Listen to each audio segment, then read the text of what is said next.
What's up, YouTube? It's Nemo, and I'm back with another video. And this video I was excited about doing. I had it done, some news dropped, and I had to re-record it. That's why I'm recording it now. But today's video is going to be on Elliot Cadeau and why it made sense that he reclassed up to the class of 2023.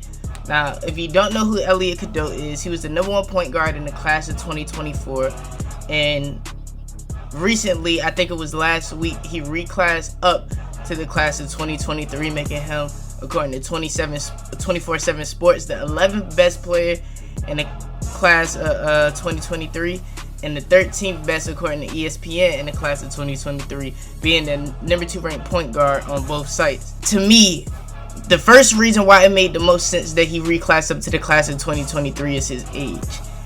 If you didn't know this, Elliot Cadeau's birthday is in September. Right now, Elliot Cadeau is 18 years old. So if he would have stayed and completed his senior year this year, stayed in high school and completed his senior year in high school, Elliot would have been a 19-year-old senior. Meaning when he got to college, he would have been playing as a freshman at 20 years old. Now, to me, that's absurd being a 20-year-old freshman. I just graduated from college in May, did 4 years, and I'm 21. So thinking about a 20-year-old freshman just didn't make sense, especially with how talented he is. He can easily go play college next year. He's been playing up 17U since his freshman year. I felt like he didn't have nothing else to prove in high school basketball, which is my next point. If you've been watching him in the EYBL this spring, he's been dominant, and it's looked easy. His EYBL stats right now, he's averaging 15.7 points a game, 4.8 assists, and 4.8 rebounds and 9.8 assists on 28 minutes, shooting 50% from the field, and it's looked easy, real easy. He was averaging over 10 assists per game until this most recent session, and that's when he ramped up his scoring and had his best performance yet this spring, having a 29.15 assist performance. He also, for Link this year, I felt like he was the wheels on the bus that kept them rolling. If y'all didn't know, Elliot Cadeau played for Link Academy, and they ended up winning Geico Nationals.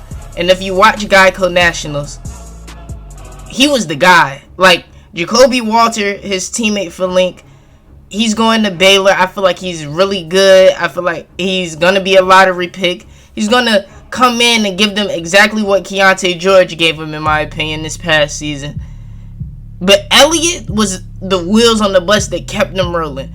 He set the record for Geico Nationals for most assists in the game this past season and for most assists at Nationals throughout the entirety of the games that he played, which to me shows how well of a floor general he is and how good he is at getting his teammates involved.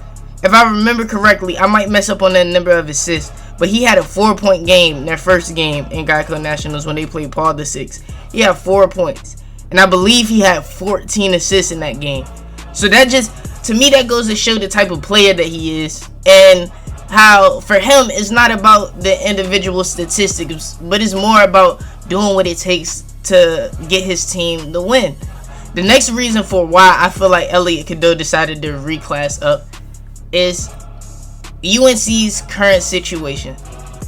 With Caleb Love transferring to Michigan, then going to Arizona, UNC didn't have a point guard. They didn't have a point guard. And RJ Davis can play the point guard position, but to me, RJ is more of a 2 guard. RJ's score first. I felt the same way about Caleb Love. Caleb Love was a 2 guard in my opinion.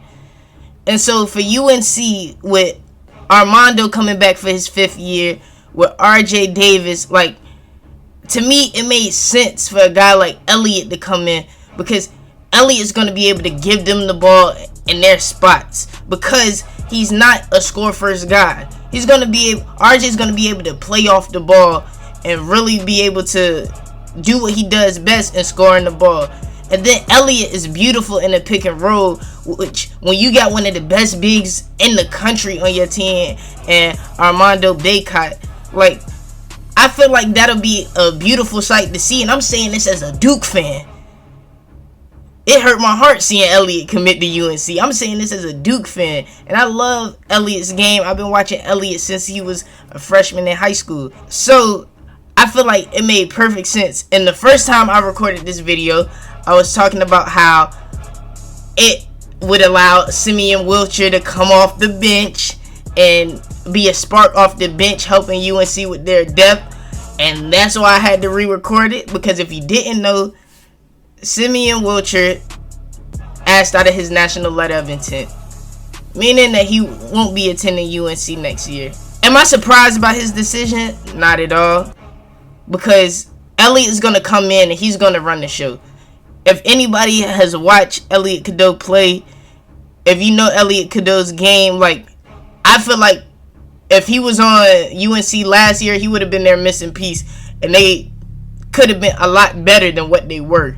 So, with Simeon knowing that, and I'm assuming his goal is to ball out and get to the league, it really wouldn't make sense for him to stay there and back somebody up.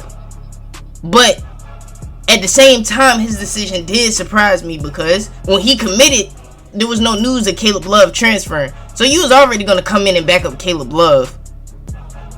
So why not do the same thing for Elliot Cadeau? Caleb Love is going to get his. He ain't looking to get anybody else day numbers. Elliot Cadeau's more of a player where he's going to let his guys go for 30, his teammates go for 30, if that means winning a ball game. So it didn't make sense to me, but enough on Simeon, because it's done. He's not going to UNC anymore.